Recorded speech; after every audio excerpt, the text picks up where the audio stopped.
pain in your bone. When you got pain in your bone, you know you're not alone.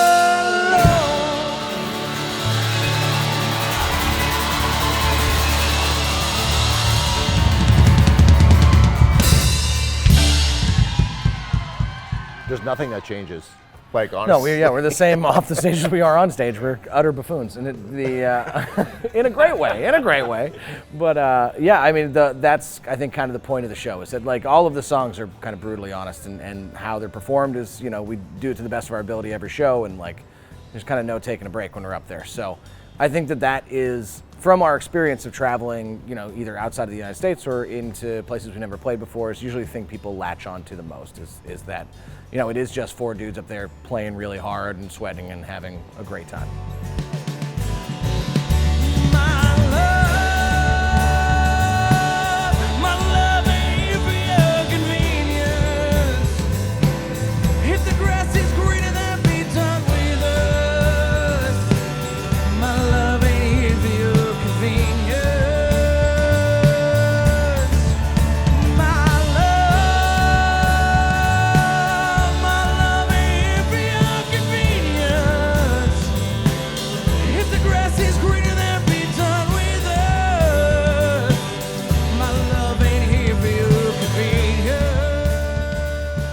That's kind of what the music is. I mean, when we started, we kind of made our own genre because we couldn't figure out what we were, and I think we're still doing that because it, you know, at a certain point, Monarch is a good example. It's like that's a record where it was kind of a turning point for us musically because we realized that like the fans we had made were going to stick with us no matter what kind of sound we were putting out, and it was also this, you know, this idea that you could make a record and have it sound very different in a live setting, still be the same band live, and then still take chances in the studio. And I think that we are at a point now where it's like the maybe in the early days there was a drive to kind of sound like a specific genre of music or like play into the instruments that we're playing, and now it's kind of like, well, how do we break that norm? How do we just play the music we want to play and like not really give a shit about, you know, whether or not it's going to be on AAA radio or considered folk music anymore? Like that's kind of out the window at this point. And I think that our fans respond really well to that, and listeners do, because it's, you know, I don't think that the people who categorize music really enjoy it, but we don't really like to be put in a box. Don't put baby in a corner. Remember how we used to be when love for us was so damn easy. Then one day it turned around, empty house without a sound now. And I said we growing apart, or are we growing up? Are we in a dream, or are we waking up? And sometimes I think in the songwriting process, though it differs for each of us, when you're looking to say that honest thing, and in those moments of confrontation and difficulty, you don't just come out and say something very poetic or anything like that. You kind of fumble around for it. So finding that middle ground to be honest to yourself to the point of being vulnerable is something that I think is really important for that, but also in terms of just making the connection with the audience as a whole. If they hear somebody being honest and vulnerable, then, you know, it's less of a show. It's more of a community-based type thing. I think that we've always written songs that are pretty cathartic as far as like our approach to them, and like Sean was saying, that honesty kind of goes right into it. Just you know, without us really trying, that's the subject matter that I think we're all drawn to a lot. It's like we're not really a band that would be able to write a song like Legs. I'm trying to think of the most outrageous songs I can think of that are about nothing. They knew how to use it. They did. Yeah, so I think that like, and one of my favorite things always is to use pretty heavy subject matter, but presented in a way that's not. So you do get that moment where, you know, the song is catchy and fun and maybe even feels a bit lighthearted, but at its root, it's sad. And I think that like, you know, that speaks more to the human experience that like I think a lot of us have felt in general, and that makes its way into the music for sure. Well, she wants to spend her days in the garden. She's so tired of being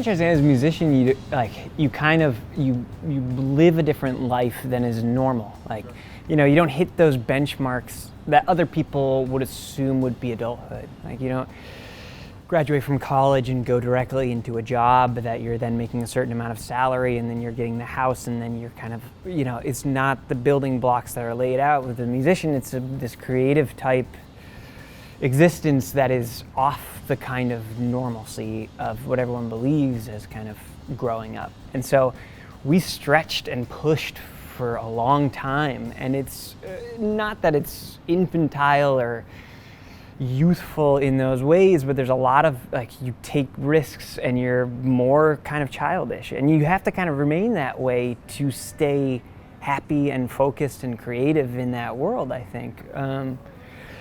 But for us, we hit the pandemic and it was this huge break. It was just what, do you have savings? Do you have health insurance? What are you doing right now that you're home and you're not on the road for 3/4 of the year? What's your life beyond the road? And so that was a kind of heavy break for us. We all immediately got dogs. We all now have houses. Some of us have gotten engaged. It's Our midlife crises hit a little earlier. Oh, no one got a Miata. We're fine.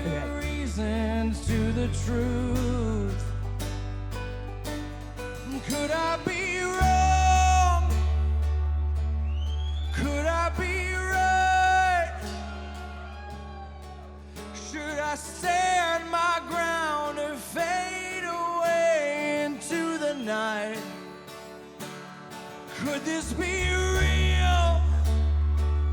So crazy if true. Well, tell me, darling, what's a man supposed to do? Well, at least I know it's true. My love was all for you.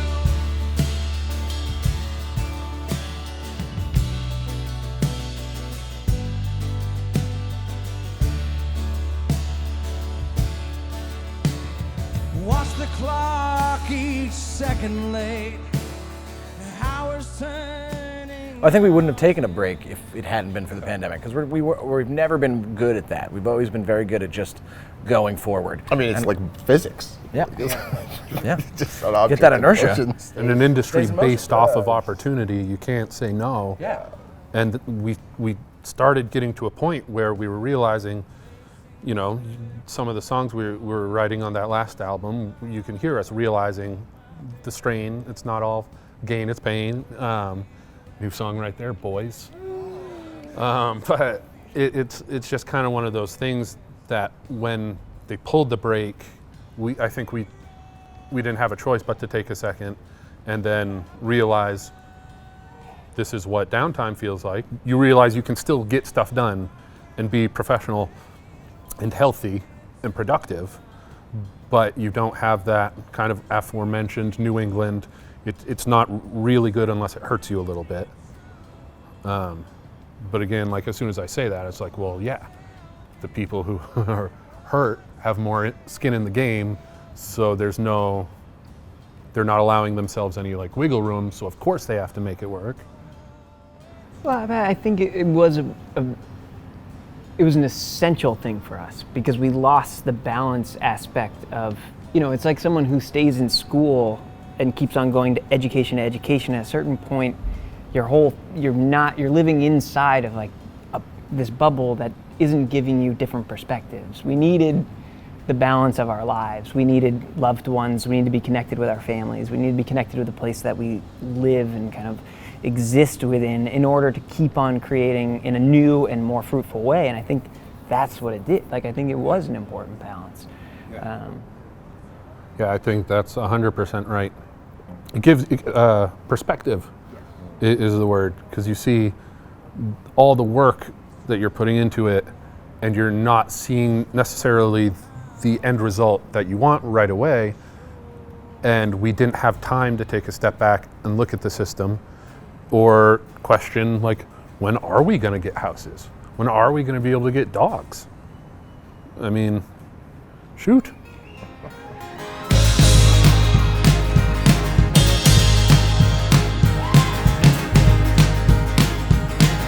Oh, little bird, did you hear the song of mine? One spitting up words, taunting the blood and wine. Well, it tears of my love, you don't need to pay no mind. Yes, it tears my love, you don't need to pay no mind. Oh, little bird, did you the sorrow I? Well, I hold in my heart, yeah, the roots are buried deep inside. Well, singing out loud and singing to me. I said singing out loud, oh, sing to me. Just sing, whoa, sing,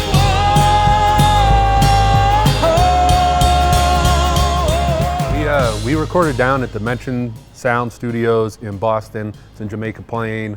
This guy named Dan Cardinal heads that up. We are learning how that all works, but it's still pretty much magic to us. So he's a sonic wizard, and we decided after the past year where we had all that time off the road to write, we might as well put it to use. And we had heard of Dan through our friends in the Ballroom Thieves and Darling Side, and our good buddy Ben Cosgrove, and they highly recommended him. So we wanted to try something a little new, and we took kind of these batches of songs that we've been working on a little bit during the pandemic and kind of, working on a little more individually, obviously, than we normally would because of the circumstances. Then we got together and things kind of just rolled into us, I guess, our new chapter. And I'm excited, man. Some of these songs we're stepping outside of our comfort zone a little further, but at the same time, we're sticking to the core values of what makes us love music the way we do, and kind of what we look for in the creative process. I think so. I just said a lot of words. So if it's a new chapter, what's the title of the chapter? 7. Numeral 7. Ghost of Paul Revere. 7. 7. I mean, Featuring the Ghost of Paul We Revere. have no album title yet, so we can true. workshop that. It's true. It's true. Several numbers. It was. It's hard not to be creative when you're kind of forced to have time off like that. Our forced vacation for a year and a half was just as difficult as it was, I think, productive for us, and kind of learning new skills and learning new sounds. And I think that these new songs are kind of, we've started to figure out how to make as much noise as possible with just the four of us, and that was kind of the aim. Was like, especially going to the studio, was let's make this record with just the four of us instead of bringing the last record. We had a lot of guests and we a lot of production. It was really big, and I think that this is a very different record where there's a lot of very naked and very vulnerable points, and there's also a lot of really loud and raucous points, and all of that was just us four in the studio, being creative as much as we could.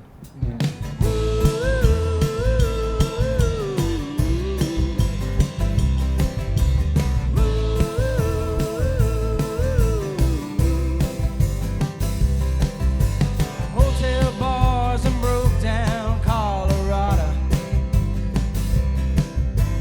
Thinking about that girl I used to kiss. Well, I really hope to hell that she is doing well.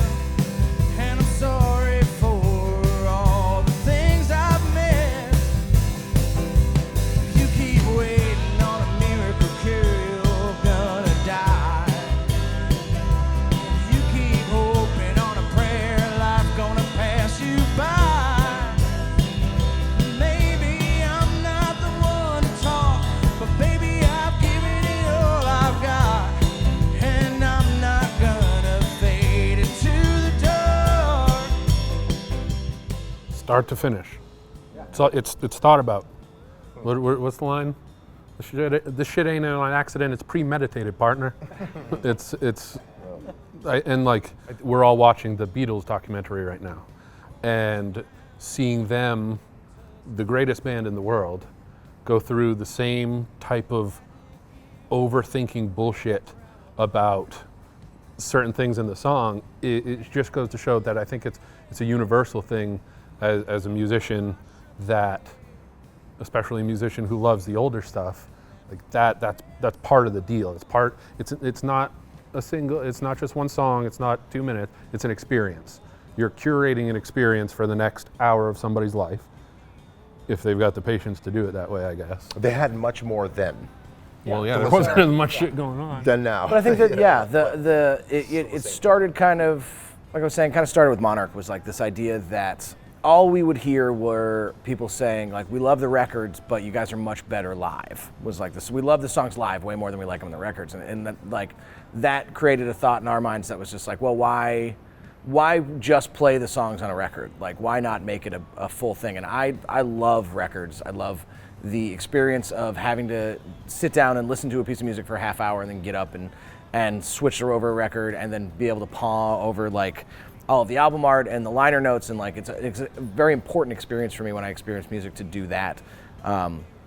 So I mean, really, it's just kind of selfish to make a record in the old way of making a record, where it is this experience, but we kind of hope that there are enough people out there who are interested in that to, like, you know, want to sit down and listen to a piece of music for an hour without stopping. And so, I mean, I don't think we'll ever cater to like the new thing seems to be like 30 songs, release them all at once, but like also release 12 singles over 2 weeks, and like all this, like, and then none of them tie together. They're all like it's like a greatest hits record. And it's like, I selfishly have no interest in doing that, because like, fuck that. Like, and as don't much care. as we'd like people to sit down and listen from top to bottom, we also know, like, in our lives too, like, we spend more time sitting in a space able to listen, like, to albums front to back than most people do.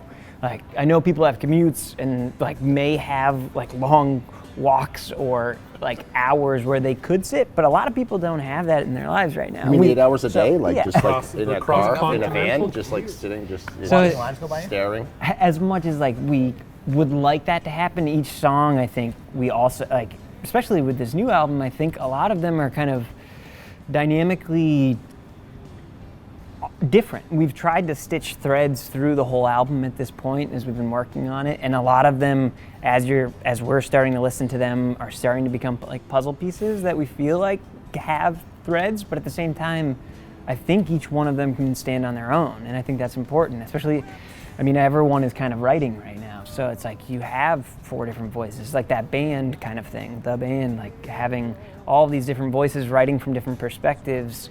A lot of times they don't always focus in on that one thing, but you have this kaleidoscopic kind of vision of the world, which I think is kind of interesting, can be pieced out to each little frame, or could be seen from far away as one big thing. So I think it works in both ways, or I hope it does.